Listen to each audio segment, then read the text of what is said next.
Am I the asshole for not wanting to support someone else's child? Oh, advice needed here. Hi, I'm Little Miss, and welcome to the story. If you haven't yet, don't forget to like and subscribe and hit that notification icon so you don't miss out on any of our interesting stories. This one takes a quick turn I didn't even see coming. Let's dive into today's topic, and don't forget to leave your own comments. We read every single one of them. My ex, who's 28, had a child before we were together. That was never an issue when we started dating, and when I got serious, she asked to move into my house with the child, and I was happy about that. Throughout the relationship, I treated the kid as I would my own child. I paid for everything: sports, clubs, insurance, tutoring, etc. She receives $389 a month in child support from the father, and he sees the child maybe once a month. Fast forward 2 years. We have our own kid and one big happy family.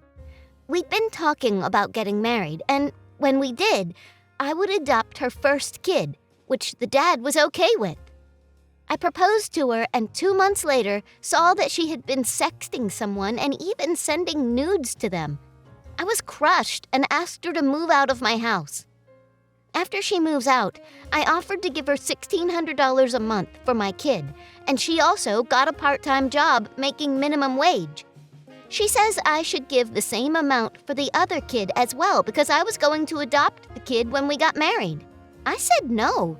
She took me to court for child support, hoping to get more money, but now the court says I only need to give $700 for my child. I've only been giving her the $700 for the last 3 months. She's spreading rumors about me and trying to ruin my reputation. She's also trying to guilt trip me, saying the kid's life has turned upside down because of me. Am I the asshole for not wanting to support someone else's kid in this situation? Before we even get into the comments about whether he should support the other child, the first commenter in this story brings up an interesting issue. Bonnie Found says, it might be time for a paternity test. I'm sorry you're dealing with this, but your child may not actually even be your child. Our original poster, who goes by Consistent Night, by the way, says, I want to, but if I'm being honest, I'm scared to. And Malibu Cat says, it's better to find out now, rather than when the child is a teenager and takes a DNA test themselves. It's harder on the child then than it would be now while they are young. And your ex can try to defame you all she wants, but she was the one who cheated. She sent nudes. You are allowed to defend yourself and tell people the truth. While it's sad for her son, he has a father who pays child support and can be a dad if he wants to. The boy has a terrible mother, and that is not your fault. And as tragic as it would be if the other child is not yours, at least she won't be able to emotionally blackmail you anymore. Stay strong. It will get better. Mr. Charisma says, obviously, you're not obligated to pay for someone else's child. However, let me offer another perspective. I'm a stepdad. I separated from my partner for about 6 months a few years ago, and it was really hard on her daughter. We made an agreement that even though I wasn't paying child support or anything, the bio dad paid child support but was 100% absent, I would still be in her life. She came to stay with me every second weekend, and we would talk on the phone between visits. Also, any big events, birthdays, Christmas, etc., we would rearrange the schedule so I could see more of her. Now, in my case, we managed to patch things up. But even if we hadn't, I wanted to remain part of her life. I'd been effectively living as her dad for years at that point, and I didn't want to just abandon her. Now, you don't have to feel the way I felt, but don't let the mother get in the way of your relationship with the child. If you've been their dad for the last 2 years, you're allowed to love them as your child. You're allowed to be a part of their life. They're probably devastated at what's happened, and it's not their fault at all. This doesn't mean you have to send money, but you could spend time with them or have them stay with you or whatever arrangement you and your ex can come up with. You don't have to do any of that, but you can. And it would definitely help the kids who are probably going through a lot at the moment. Again, you're not obligated to do anything, but I always think it's good to see things from the child's perspective. If you had a friend for years, would you cut them out completely because their mom was horrible? I'm just rambling now, but I've been in a similar situation and wanted to give my thoughts. Aw, Mr. Charisma, I like your take on this situation.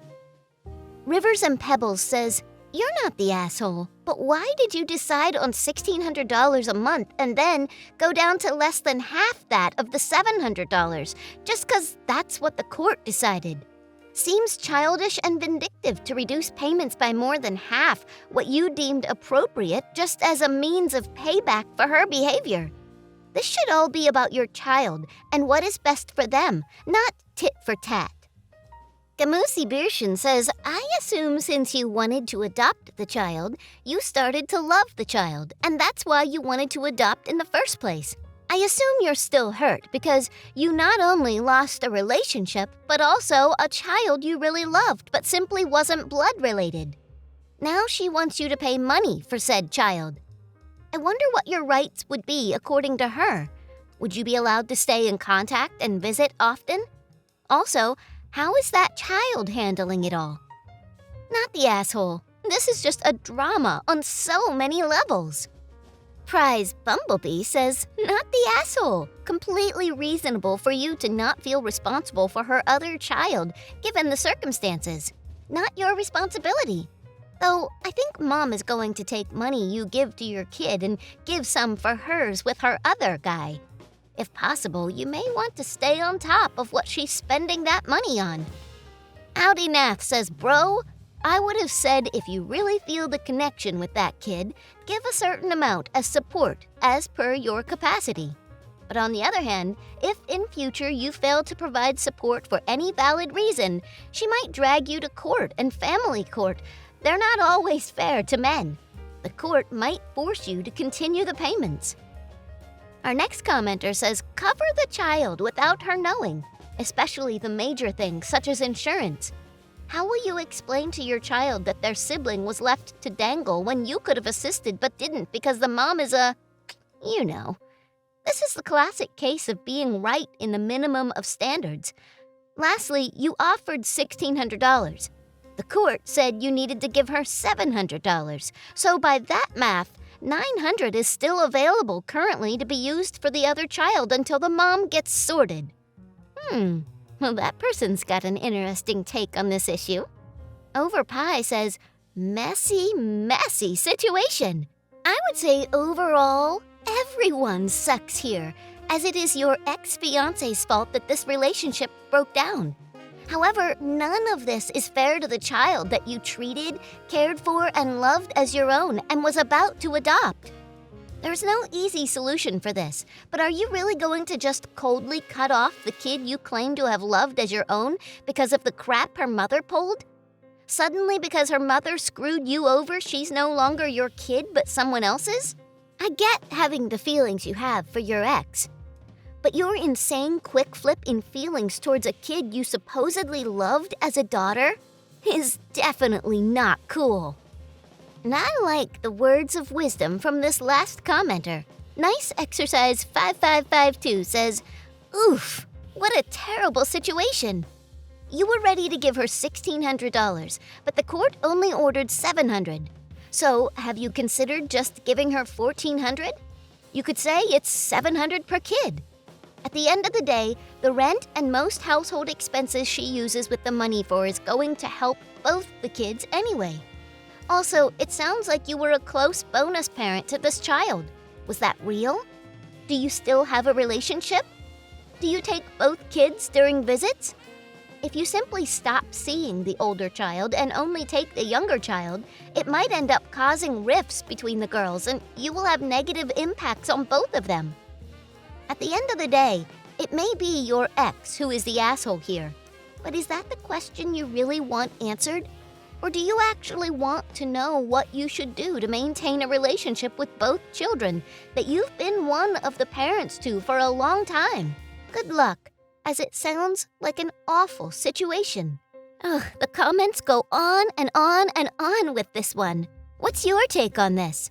Do you think he should pay child support for a child that's not his biologically, but he has been the fill-in dad for quite a while? Where do you stand on that?